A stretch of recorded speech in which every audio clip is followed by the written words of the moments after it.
Debate. Así que con esa arenga del voto no se toca. Vamos a analizar, y como es habitual a esta hora en Mega Noticias, vámonos a debate con, y le doy la bienvenida a Federico Berrueto, director del Gabinete de Comunicación Estratégica, y Ernesto Guerra, analista político. Federico, Ernesto, gracias por estar con nosotros. Un placer. Buenas tardes, Ernesto. Federico, pues bueno, estamos ya a horas, ¿no? A unos cuantos días de que termine esta precampaña. En sí, ¿qué es una precampaña, Federico Berrueto? Y si es que la tuvimos en esta ocasión. Bueno, a ver, una precampaña, el concepto de precampaña que en la legislación mexicana decidió regularla, y es la competencia interna para resolver quién va a ser candidato de un partido o de una coalición. Es decir, se establece un periodo y ciertas reglas básicas, como que la publicidad sea dirigida a los integrantes de ese partido o de esa coalición. Lo que es realidad es que este concepto legal se volvió ficción. En otras palabras, los partidos se desentendieron, con excepción de Movimiento Ciudadano, de los tiempos. Primeramente es el presidente de la República que convoca a los principales suspirantes de Morena a una reunión pasada la elección del Estado de México, y en esa reunión ante los gobernadores afines a Morena informa y dice cuáles van a ser las reglas de ese proceso de selección del candidato. Todo esto al margen de la legislación. La consecuencia de ello fue que la oposición tuvo que actuar y también anticipar los tiempos. El hecho es que no ha habido propiamente precampañas, no es la primera vez que ocurre, debo decirlo, y lo que se utiliza es este periodo como un ejercicio de simulación, no hay competencia, y lo que sí se aprovechan, sobre todo, los tiempos que el Estado otorga a los partidos para poder comunicar este proceso interno. Lo cierto es, y ahora lo sabemos, es que los tres agrupamientos ya tienen a sus respectivos candidatos.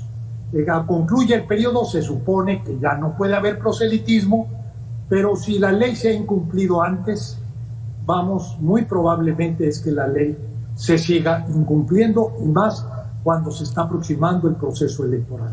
Tú has sido un defensor, Ernesto Guerra, de la disposición del Instituto Nacional Electoral, de que van a aplicar la ley. ¿Se va a aplicar la ley? Hay acusaciones en esta precampaña de gasto excesivo de recursos de parte de Morena, de las dependencias de gobierno, que incluso hasta Notimex dicen que les pidieron moche. ¿Qué va a pasar, Ernesto? ¿Se va a aplicar la ley? Sí, Alberto, la verdad es que esperaríamos evidentemente que haya un cumplimiento cabal en un Estado de Derecho de estas disposiciones, no solo en la ley electoral, sino en la propia Constitución Política de nuestro país. Lo vimos porque incluso el Tribunal Electoral va a sancionar justamente, o por lo menos así lo propuso el proyecto que se hizo público, para estos gastos de esta precampaña ilegal que vimos el año pasado, esto que bien decía Federico, esta forma que se adelantó la ley, ¿no? Que no respetaron los tiempos electorales, y bueno, vimos esta famosa pre-campaña absolutamente ilegal. Pero bueno, la avaló al final del día el Tribunal Electoral, y hoy lo que estamos viendo es cómo la autoridad administrativa y jurisdiccional va a sancionar lo que ha detectado. Decías tú, el gasto excesivo. El Instituto Nacional Electoral emitió un acuerdo mediante el cual sancionó del dictamen consolidado de gastos, por ejemplo, del oficialismo, y viene una multa que generó por más de 60 millones de pesos. Bueno, esto va a ser confirmado afortunadamente, o por lo menos así viene el proyecto, el día miércoles, y esto significa que la autoridad electoral, tanto nacional en su vía administrativa como la jurisdiccional, bueno, pues están cumpliendo la ley, Alberto, y eso son buenas noticias en este periodo tan anticipado, tan adelantado que se hizo y que concluirá el 18 de enero esta precampaña. Luego vendrá una fase interesante que es la famosa intercampaña. Para aquellos que nos gusta esta parte, bueno, pues es el espacio entre el término de la precampaña y el inicio ya propiamente de la campaña electoral.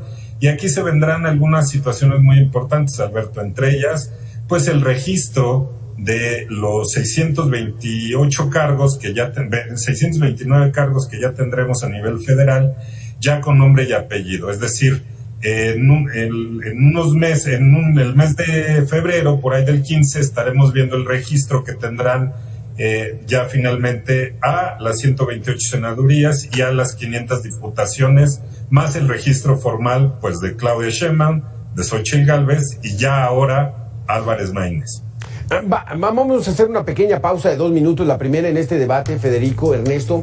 Regresamos en 2 minutos para ver, pues bueno, ¿qué les fue de bien a estos precandidatos y precandidatas a la presidencia de la República? Regresamos. Gracias, Federico. Gracias, Ernesto. Entonces quedó pendiente. ¿Qué sacaron de positivo esta Claudia Sheinbaum, Xóchitl Gálvez y Jorge Álvarez Maínez, Federico, en este periodo? Por parte, sin duda, se la ha llevado Claudia Sheinbaum. Y esto porque hay 3 aspectos que yo destacaría. Lo primero, la propaganda del oficialismo fue muy hábil en términos de utilizar las encuestas, los estudios de intención de voto para generar la idea de una irremontable ventaja de la candidata Claudia Sheinbaum respecto a Xóchitl Gálvez. Segundo, intervencionismo del presidente de la República y de los gobiernos en general provenientes de Morena, que también daban la idea de que esto ya estaba resuelto. Y esto generó, a su vez, en la oposición una suerte de desánimo, una idea que no era la que había hace meses, de que Xóchitl era una candidata ganadora. Ese es un balance, aunque aquí vale la pena señalar lo siguiente, distinguir lo que es la parte de propaganda, de percepción de lo que es la realidad. Primero, las encuestas de intención de voto son sumamente imprecisas y más a estas alturas. No encuestan a toda la población, hay un rechazo del 45-50% a ser encuestados, que normalmente los encuestadores no informan, y por otro lado es una ficción la idea que nos dan de que la gente ya tiene definida su intención de voto. Todavía estamos muy lejos de la elección como para darle este valor a las encuestas. Es más, las encuestas se han equivocado una y otra vez, incluso las que se publican con días de anticipación a las elecciones. Ocurre en México, ocurre en el mundo. El segundo aspecto, el intervencionismo del presidente y del gobierno. Esta es una realidad y es una realidad que se irá prolongando a lo largo de la elección. Pero hay un tema que puede neutralizar esta situación, que es la participación ciudadana.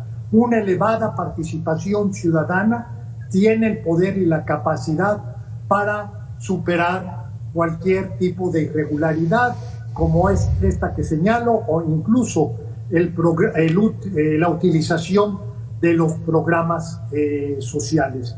Y esto a su vez genera un ánimo renovado en el grupo de Xóchitl Gálvez, que es lo que está ocurriendo, de que se puede remontar. Pero antes de eso, déjame decirte algo que es muy importante. En la elección tenemos 3 planos: la elección presidencial, la elección de legisladores, que es fundamental, porque estamos viendo que la elección va a ser va a estar de por medio un cambio de régimen, la decisión sobre el cambio de régimen, y es importante saber cuál va a ser el equilibrio en el poder legislativo. Y tercero, lo que sucede en las elecciones locales. Casi todo el país va a tener elección de ayuntamientos. Bueno, concluyo. La parte local favorece a la oposición, lo nacional favorece al oficialismo. Ahí es mi pregunta, Ernesto Guerra, de lo que acaba de decir Federico. ¿Cómo se ha comportado la ciudadanía en cuanto a la emisión de su voto? Si lo hace diferenciado o si va parejo, si votan por la presidenta y todo por su partido. ¿Cómo se va ese comportamiento? ¿Qué nos dice la historia reciente? No, afortunadamente, Alberto, ya desde hace muchos años ha habido un voto razonado, un voto diferenciado. Ya no hay esa parte del carro completo que recordemos hace muchos años donde solo se marcaba a un partido político. Muchos años fue ese voto completo, el carro, que le llamaban el carro completo, hacia el PRI. No, ya esto ha cambiado afortunadamente, como han cambiado todas las sociedades democráticas, y para bien de nuestro país, afortunadamente, esto se ha generado cada vez con un voto más razonado, más consciente, donde lo que han buscado el electorado y la ciudadanía es justamente generar pesos y contrapesos. Y esta parte es fundamental, Alberto. Creo que ahí deberíamos centrarnos en el debate en este periodo de tiempo de intercampaña y propiamente en la campaña. Es decir, generar a la ciudadanía esta forma de ser consciente, de emitir un voto diferenciado y razonado, porque de lo contrario entonces vamos a estar muy acercados a un tema de esta narrativa justamente del oficialismo, en donde ha generado este famoso plan C, que hoy, y bueno, no solo hoy, sino todos los días desde el púlpito de la mañanera, vemos y escuchamos decir, vamos por un plan C para ganar el Congreso y entonces tener esa posibilidad. Porque es muy importante decírselo a la ciudadanía que nos hace el honor de escuchar, Alberto.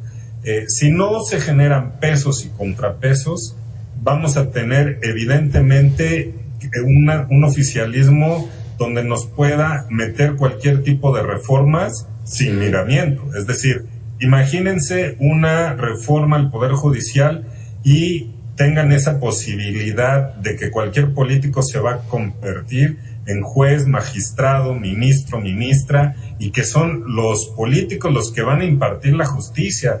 ¿En dónde se ha visto esto, por Dios? Entonces, esa es la importancia del voto razonado, del voto diferenciado, y esa es la importancia que en cualquier sociedad democrática haya pesos y contrapesos. Así lo hemos tenido en nuestro país, y yo sí creo que la ciudadanía va a tener esa diferenciación de marcar a lo mejor dentro de lo nacional un tema, pero dentro de las cámaras del Congreso de la Unión, para las diputaciones, las senadurías, otro, para los congresos locales, otro, para los ayuntamientos. Es decir, ese voto que perfectamente nos va a permitir tener pesos y contrapesos, Alberto.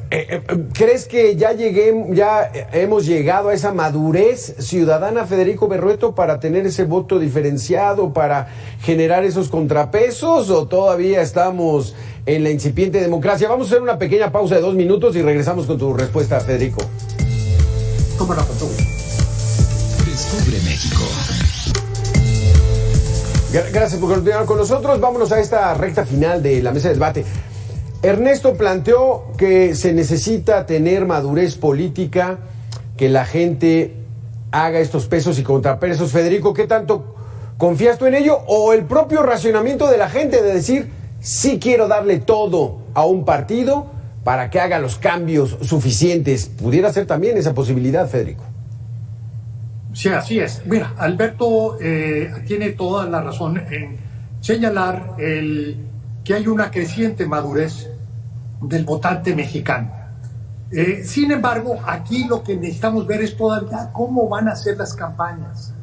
En 2018 eran campañas centradas en un candidato presidencial arrollador que fue Andrés Manuel López Obrador.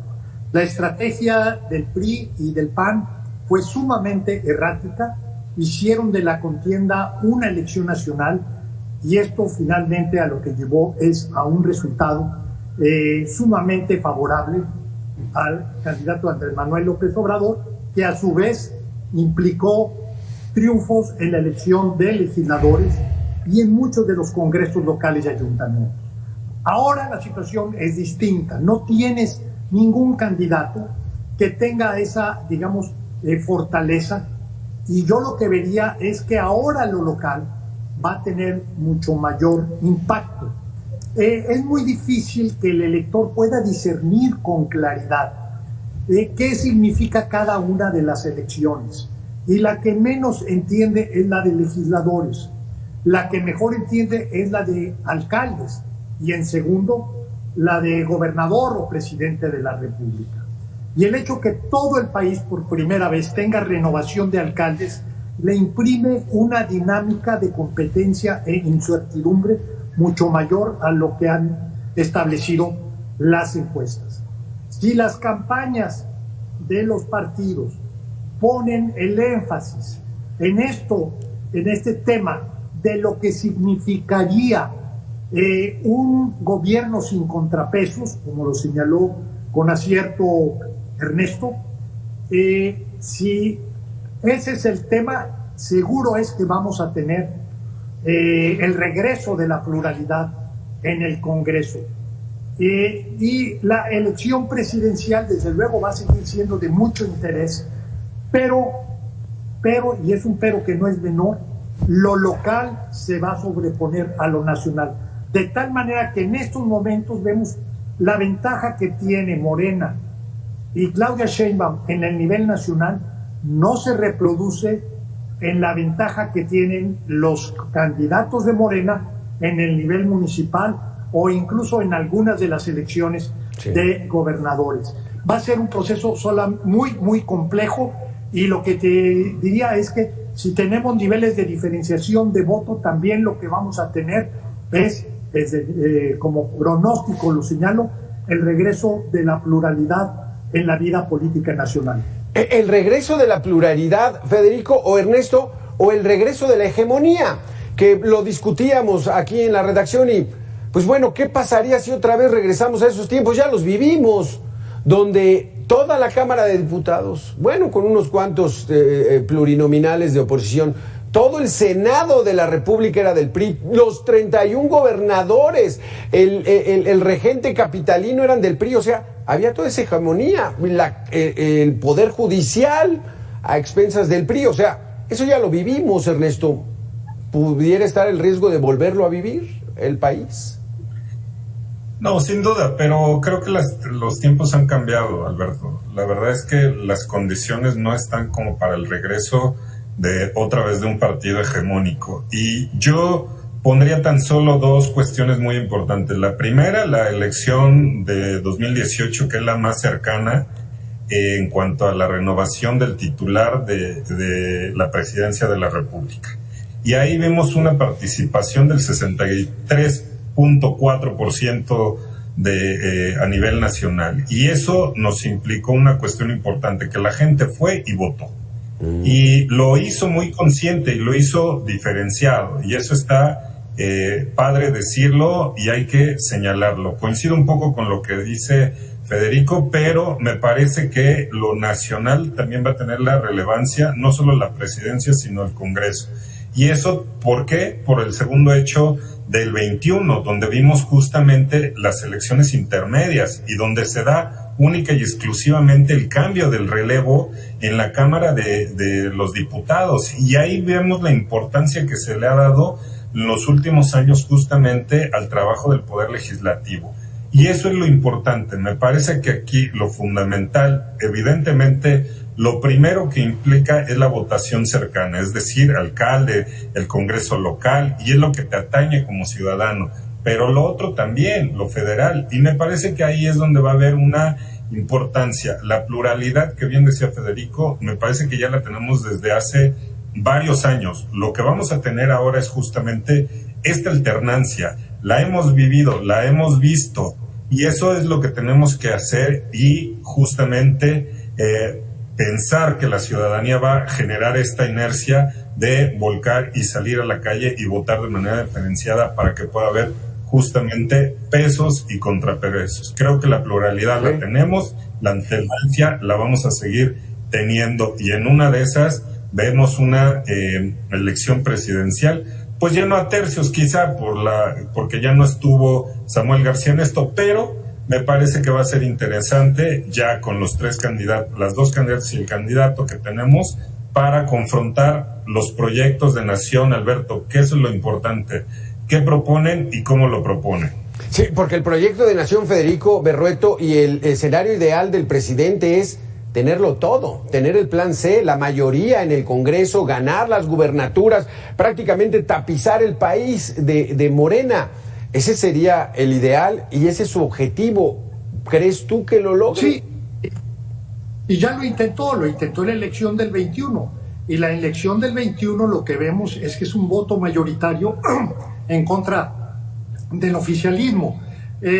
Yo creo que vamos a tener muy probablemente la repetición de ese tipo de escenario, sobre todo por la concurrencia de las elecciones locales. Mira, solamente como ejemplo, si tomamos los 50 ciudades, alcaldías más pobladas del país, 31 de estas están gobernadas por un partido distinto a Morena o sus asociados, 31 de 50. Ahí hay 100 cabeceras distritales, 37% de la lista nominal. Y ahí se da la competencia con una gran intensidad y es donde a Morena le ha ido muy mal. Estamos hablando de esa parte del país que es una tercera parte. Sí. Si a su vez esto puede reproducirse en el resto, aunque no sea con el mismo acento opositor, lo que estaríamos hablando es de un gobierno dividido en el supuesto que ganara Claudia Sheinbaum, o bien incluso no descartaría la alternancia en la presidencia de la República, es decir, una expresión de competencia que no es la que mucha gente ve precisamente por la exitosa propaganda del oficialismo. Sí, exactamente. Se nos acaba el tiempo, Ernesto, pero quiero saber tu opinión. Entonces, hay la posibilidad, la probabilidad de que arrase Morena en las elecciones, pero también que se le complique, a pesar de que metan ahí toda la maquinaria. ¿Cómo ves tu última opinión? Sí, muy rápido. Mira, yo creo que siempre va a haber las posibilidades, la política es así, falta lo más importante, que es la campaña, la confrontación de los proyectos de gobierno entre estas tres opciones que vamos a tener como electorado. Eso siempre va a haber una probabilidad. Pero lo que hemos visto y lo que bien decía Federico y otro tipo de datos duros nos dicen que no va a haber esta forma de arrasar como en el 2018. De entrada no tienes a un candidato con ese fuelle y esa forma que fue López Obrador. Hoy Claudia Sheinbaum carece de todo, puede tener narrativa, puede tener inteligencia, puede tener una serie de cosas, pero no es el líder carismático que fue Andrés Manuel López Obrador. Entonces de entrada de ahí tienes una diferencia muy grande. Sí puede haber esa forma de arrasar, pero lo que se pediría justamente es que hubiera ese voto razonado, consciente, informado, donde puedas generar pesos y contrapesos, Alberto. Exactamente, pues bueno, vamos a partir del próximo jueves a entrar en un impasse, muchos lo van a agradecer, muchos ciudadanos, hasta marzo. Entonces sí, en marzo vienen las campañas, ya está pidiendo Xóchitl Gálvez los debates, ya se confirmaron 3 debates, esto se va a poner bueno sin duda alguna. Federico, Ernesto, muchísimas gracias por haber estado con nosotros aquí en Mega Noticias. Nosotros vamos a hacer una pequeña pausa y tenemos mucho más. Gracias a los dos. Ernesto, Alberto, gracias. Gracias, hasta luego.